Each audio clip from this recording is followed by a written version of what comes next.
एक सेठ बस से उतरे। उनके पास कुछ सामान था। आसपास नजर दौड़ाई तो उन्हें एक मजदूर दिखाई दिया। सेठ ने आवाज देकर उसे बुलाकर कहा, मेरे घर तक इस सामान को ले जाने के कितने पैसे लोगे? लगभग आधे किलोमीटर का रास्ता है। आपकी मर्जी, जो देना हो दे देना, लेकिन मेरी शर्त है कि जब मैं सामान लेकर चलूं तो रास्ते में या तो मेरी सुनना या आप सुनाना। मजदूर ने कहा। सेठ ने डांट कर उसे भगा दिया और किसी अन्य मजदूर को देखने लगे, लेकिन उन्हें कोई दूसरा मजदूर नहीं मिला। मजबूरी में सेठ ने उसी मजदूर को बुलाया। मजदूर दौड़ कर आया और बोला, मेरी शर्त आपको मंजूर है? सेठ ने स्वार्थ के कारण हाँ कर दी। सेठ का मकान लगभग 400 मीटर की दूरी पर था। मजदूर सामान उठाकर सेठ के साथ चल दिया और बोला, सेठ जी आप कुछ सुनाओगे या मैं सुनाऊं? सेठ ने कह दिया कि तू ही सुना। मजदूर ने खुश होकर कहा, जो कुछ मैं बोलूं उसे ध्यान से सुनना। ये कहते हुए मजदूर पूरे रास्ते बोलता गया और दोनों मकान तक पहुंच गए। मजदूर ने बरामदे में सामान रख दिया। सेठ ने जो पैसे दिए ले लिए और सेठ से बोला, सेठ जी मेरी बात आपने ध्यान से सुनी या नहीं? सेठ ने कहा, मैंने तेरी बात सुनी ही नहीं, मुझे तो अपना काम निकालना था। मजदूर बोला, सेठ जी आपने जीवन की बहुत बड़ी गलती कर दी। कल ठीक 7 बजे आपकी मौत होने वाली है। सेठ को गुस्सा आया और बोले, तेरी बकवास बहुत सुन ली, जा रहा है या तेरी पिटाई करूं?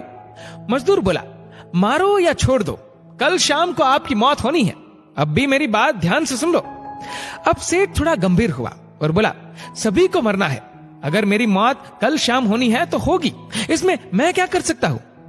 मजदूर बोला, तभी तो कह रहा हूं कि अब भी मेरी बात ध्यान से सुन लो। सेठ बोला, सुना, ध्यान देकर सुनूंगा। मरने के बाद आप ऊपर जाओगे तो आपसे ये पूछा जाएगा कि हे मनुष्य, पहले पाप का फल भोगेगा या पुण्य का? क्योंकि मनुष्य अपने जीवन में पाप पुण्य दोनों ही करता है। तो आप कह देना कि पाप का फल भुगतने को तैयार हूं, लेकिन पुण्य का फल आंखों से देखना चाहता हूं। मजदूर चला गया। दूसरे दिन ठीक 7 बजे सेठ की मौत हो गई। सेठ ऊपर पहुंचा तो यमराज ने मजदूर द्वारा बताया गया प्रश्न कर दिया कि पहले पाप का फल भोगना चाहता है कि पुण्य का? सेठ ने कहा, पाप का फल भुगतने को तैयार हूं, लेकिन पुण्य का फल आंखों से देखना चाहता हूं।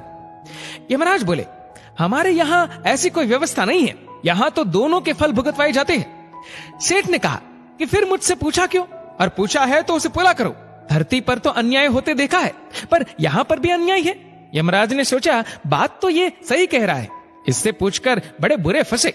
मेरे पास कोई ऐसी शक्ति ही नहीं है जिससे इस जीव की इच्छा पूरी हो जाए। विवश होकर यमराज उस सेठ को ब्रह्मा जी के पास ले गए और पूरी बात बता दी। ब्रह्मा जी ने अपनी पोथी निकालकर सारे पन्ने पलट डाले, लेकिन उनको कानून की कोई ऐसी धारा या उपधारा नहीं मिली जिससे जीव की इच्छा पूरी हो सके। ब्रह्मा भी विवश होकर यमराज और सेठ को साथ लेकर भगवान विष्णु के पास पहुंचे और समस्या बताई। भगवान ने यमराज और ब्रह्मा जी से कहा, जाइए अपना अपना काम देखिए। दोनों चले गए। भगवान ने सेठ से कहा, अब बोलो, तुम क्या कहना चाहते हो? सेठ बोला, अजी साहब, मैं तो शुरू से एक ही बात कह रहा हूं कि पाप का फल भुगतने को तैयार हूं, लेकिन पुण्य का फल आंखों से देखना चाहता हूं। भगवान बोले, धन्य है वो सदगुरु, वो मजदूर जो मरते मरते तेरा कल्याण कर गया। अरे मूर्ख, उसके बताए उपाय के कारण तू मेरे सामने खड़ा है। अपने आंखों से इससे और बड़ा पुण्य का फल क्या देखना चाहता है? मेरे दर्शन से तेरे सभी पाप नष्ट हो गए। इसीलिए बचपन से हमको सिखाया जाता है कि गुरुजनों की बात ध्यान से सुननी चाहिए। पता नहीं कौन सी बात जीवन में काम आए। डाउनलोड मौज।